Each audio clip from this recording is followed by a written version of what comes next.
प्यार के लिए तरसती रहीं। जब बीमार पड़ी मधुबाला तो कोई हालचाल पूछने तक नहीं पहुंचा। पति ने भी एक अलग बंगला खरीद नर्स और ड्राइवर के भरोसे छोड़ दिया था। सिर्फ 36 की उम्र में कह गई थी दुनिया को अलविदा। बीमारी के बावजूद मधुबाला के चेहरे से टपकता था नूर। जीवन का आखिरी वक्त अकेले बिताने को मजबूर हुई। आखिर कभी प्यार का दूसरा नाम था मधुबाला। बड़े बड़े लोगों ने प्यार की इस मलिका को पाने की हसरत रखी। उनकी जिंदगी में कई लोग आए, फिर भी अपनी अंतिम सांसों तक प्यार के लिए तरसती रही मधुबाला। दोस्तों, वीडियो में अंत तक बने रहिए और हमारे चैनल इंडियन सिनेमा को सब्सक्राइब करना ना भूलें। वीडियो अच्छी लगे तो वीडियो को एक लाइक ज़रूर करना। जिंदगी भर प्यार के लिए तरसती रही प्यार की मलिका मधुबाला। इसे संयोग कहें या कुछ और, जिस मधुबाला को प्यार की मलिका और भारतीय सिनेमा की विंस कहा जा रहा है, वह खुद अपनी असली जिंदगी में प्यार के लिए अंत तक तरसी थी। जबकि मधुबाला की सुंदरता ऐसी थी कि कोई बड़ी सी बड़ी हस्ती भी उन्हें एक निगाह देख लेती तो उसका मन मधुबाला के लिए मचलने लगता था।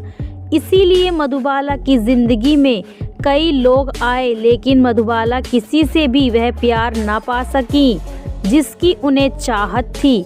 यह भी संयोग है कि मधुबाला का जन्म साल 1933 की उस 14 फरवरी को हुआ, जो प्रेम दिवस यानी वैलेंटाइन डे के रूप में मनाया जाता है। लेकिन तब भी मधुबाला का मन प्यार के लिए प्यासा रहा। अपनी 9 साल की उम्र में ही बाल कलाकार के रूप में फिल्मों में अपना कदम रखने वाली मधुबाला यूँ तो असली नाम मुमताज जहां देवली है। ने वालिद अताउल्लाह खान और वालिदा आयशा बेगम की 11 संतानों में से वह 5वीं संतान थी।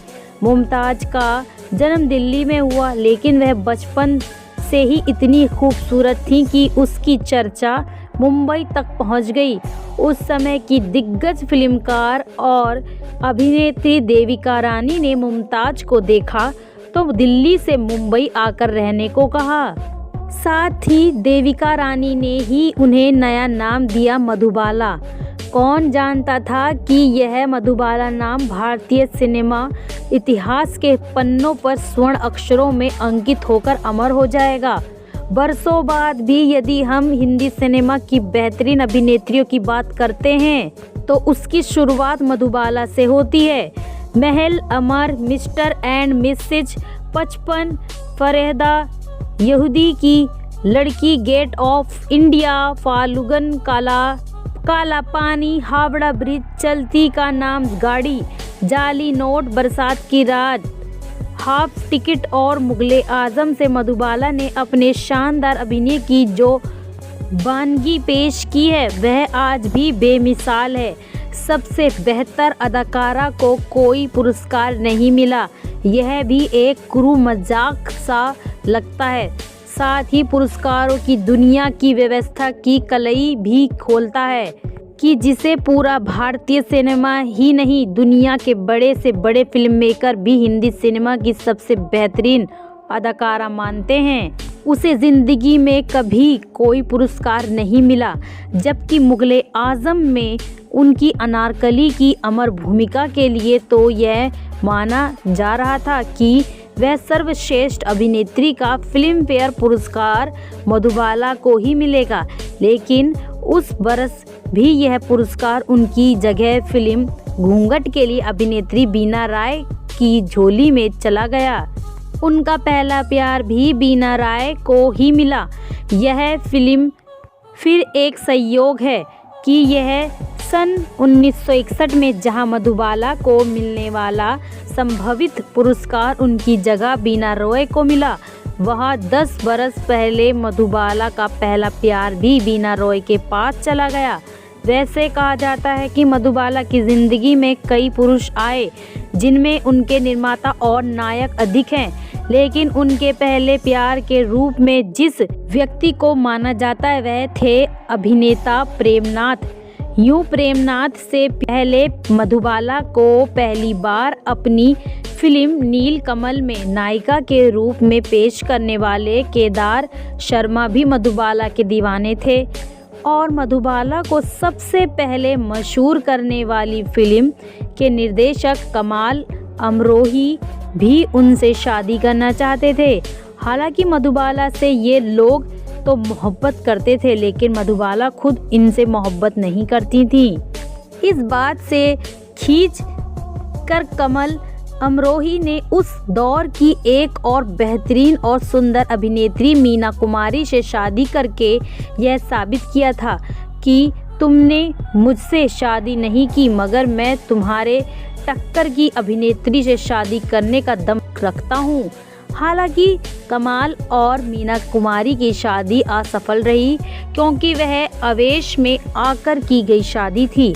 इधर मधुबाला की 1951 में दो अभिनेताओं से मुलाकात हुई, एक दिलीप कुमार से, दूसरी प्रेमनाथ से। मधुबाला की दिलीप कुमार से मुलाकात तब हुई जब उन्हें उनके साथ फिल्म तराना में नायिका लिया गया। साथ ही लगभग इसी समय प्रेमनाथ के साथ भी उन्हें फिल्म बादल मिली।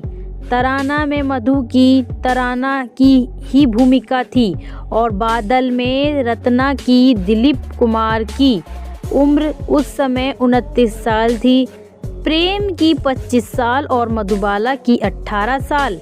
ऐसे में दिलीप कुमार मधुबाला के लिए उम्र में ज़्यादा बड़े थे और प्रेमनाथ उनसे सिर्फ 7 साल बड़े थे।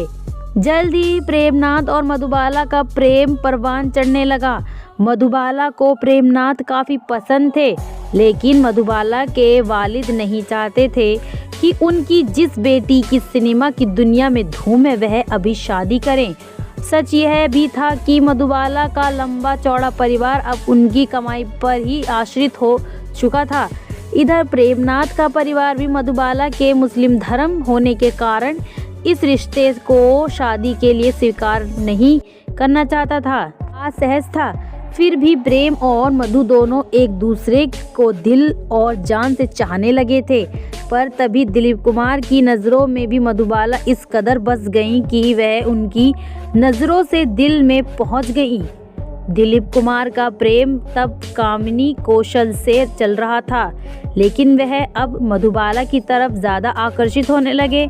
दिलीप कुमार और प्रेमनाथ में अच्छी दोस्ती थी। अपने दोस्त का अपनी प्रेमिका की तरफ रुझान देख प्रेमनाथ ने अपने प्यार की कुर्बानी दे दी। मधुबाला पूरी तरह से दिलीप कुमार की हो जाए, इसके लिए प्रेमनाथ ने सन 1952 में अभिनेत्री बीना रॉय से शादी कर ली। यह देख मधुबाला का दिल टूट गया। उनका पहला प्यार प्रेमनाथ अब बीना रॉय का हो गया था, दिलीप कुमार भी नहीं हो पाए। मधुबाला के दिलीप कुमार की अब मधुबाला के प्रति दीवानगी काफ़ी बढ़ चुकी थी। एक तो वह तराना के बाद संगदिल और अमर फिल्म में काम कर चुके थे। दूसरा इसका एक कारण यह भी था कि सन 1955 में कामिनी कौशल ने भी दिलीप कुमार की जगह अपने जीजा BS सूद से शादी कर ली थी, क्योंकि कामिनी कौशल की बहन का निधन हो गया था। ऐसे में कामिनी ने अपनी बहन की 2 बेटियां और उनकी गृहस्थी संभालने के लिए अपने प्यार दिलीप कुमार का त्याग कर दिया। लेकिन प्रेमनाथ और कामिनी कौशल जैसी 2 हस्तियों के अपने प्यार के त्याग के बाद भी दिलीप कुमार और मधुबाला की शादी न हो सकी। यूं दिलीप कुमार और मधुबाला मुगले आजम में साथ काम कर रहे थे। मुगले आजम को पूरा होने में करीब 10 साल लगे थे, इसीलिए इसकी शूटिंग लंबे समय तक होने से अब मधुबाला भी दिलीप कुमार के प्यार में पूरी तरह गिरफ्तार हो चुकी थी। लेकिन मधुबाला के पिता को यह रिश्ता बिल्कुल नहीं भाता था। शाह खान को लगता था कि दिलीप उम्र में मधुबाला से ज़्यादा बड़े हैं। फिर भी तब तक मधुबाला की दिल की बीमारी का भी पता लग चुका था, लेकिन तब ऐसा नहीं था कि मधुबाला जल्द ही दुनिया को अलविदा कह देंगी। असर यही था कि अब जल्द ही ये दोनों शादी कर लें, लेकिन तभी फिल्म नया दौर ने आकर एक नई कहानी लिख दी। साल 1956 में एक और मुगले आजम की शूटिंग भी चल रही थी और तभी बी.आर. चोपड़ा ने दिलीप कुमार और मधुबाला को लेकर अपनी फिल्म नया दौर शुरू करनी चाहिए, जिसकी शूटिंग मध्य प्रदेश में भी होनी थी। लेकिन उनके पिता को लगा कि यदि इसकी शूटिंग मध्य प्रदेश में होगी तो दिलीप और मधुबाला को उनकी गैर मौजूदगी में और करीब आने के मौके मिलेंगे। इसीलिए उन्होंने चोपड़ा को कहा कि वह मुंबई में सेट लगाकर ही शूटिंग कर ले, लेकिन इसके लिए चोपड़ा तैयार नहीं थे और उन्होंने मधुबाला की जगह वैजंतीमाला को ले लिया। यह देख मधुबाला के पिता ने चोपड़ा पर मुकदमा कर दिया। मुकदमे में दिलीप कुमार अपने निर्माता के पक्ष में आए। यह देख मधुबाला भी दिलीप कुमार से खफा हो गईं, लेकिन मधुबाला के पिता तो दिलीप कुमार और भी खिलाफ हो गए। वह मुकदमा हार गए और चोपड़ा जीत गए। इसके बाद भी दिलीप कुमार ने मधुबाला को एक दिन मुगले आजम के सेट पर कहा, अब भी देर नहीं हुई है, आओ हम निगाह कर लेते हैं। इस पर मधुबाला ने कहा, ठीक है, बस एक बार तुम हमारे घर आकर अब्बा से सॉरी बोल दो, उन्हें गले से लगा लो। लेकिन इस पर दिलीप ने मधु से कहा, ऐसा मुमकिन नहीं है, बेहतर होगा तुम अपने वालिद को छोड़ दो। इस पर मधुबाला राजी नहीं हुई और दोनों में अलगाव हो गया। वह शादीशुदा होकर मरना चाहती थी। मधुबाला दिलीप कुमार के अलगाव के बाद मधुबाला की जिंदगी में किशोर कुमार आए। किशोर से मधु की अच्छी जान पहचान 1958 से 1959 के दिनों में तब बढ़ी जब वह साथ में फिल्म चलती का नाम गाड़ी और महलों के ख्वाब की शूटिंग कर रहे थे। उन दिनों किशोर कुमार का अपनी पहली पत्नी रूमा से तलाक हो रहा था। उधर मधुबाला अपने दिलीप कुमार से ब्रेकअप से दुखी थी।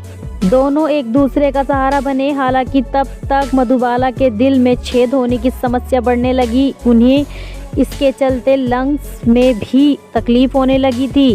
कहते हैं मधुबाला तब यह एहसास हो रहा था कि वह अब ज़्यादा दिन नहीं रहेंगी, जिंदा नहीं रह पाएंगी। तब एक बार उन्होंने अपने वालिद से कहा था, मैं बिना शादी किए नहीं मरना चाहती। यह सुन उनके वालिद फका हो रो पड़े थे। ऐसे में जब मधुबाला ने किशोर कुमार से शादी करने के लिए कहा तो वह तैयार हो गए। वह चाहते थे कि शादी से पहले मधुबाला लंदन में बड़े डॉक्टर्स को दिखाया जाए।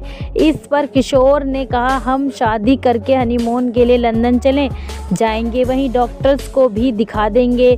1960 में दोनों ने शादी करके लंदन चले गए, जहां डॉक्टर्स ने कहा कि उनके दिल के छेद की बीमारी विकराल रूप ले चुकी है, उन्हें आराम करना चाहिए था। फिल्मों में दिन रात काम करने से हालात बिगड़ गए हैं, इसलिए अब वह करीब 2 साल ही जिंदा रह सकेंगी।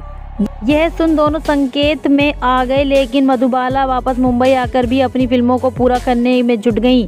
उधर किशोर कुमार ने मधुबाला की खराब हालत देख उन्हें अपने घर में साथ न रखकर उन्हें एक अलग फ्लैट में रहने के लिए भेज दिया। खरीदारी के लिए किशोर ने एक कार ड्राइवर और दवाइयों का प्रबंध तो कर दिया, पर मधुबाला की गंभीर बीमारी के बाद उनका मधुबाला से जल्द ही मुंह भंग हो गया। वह खुद 2-3 महीने में कभी कभार ही मधुबाला से मिलने जाते थे।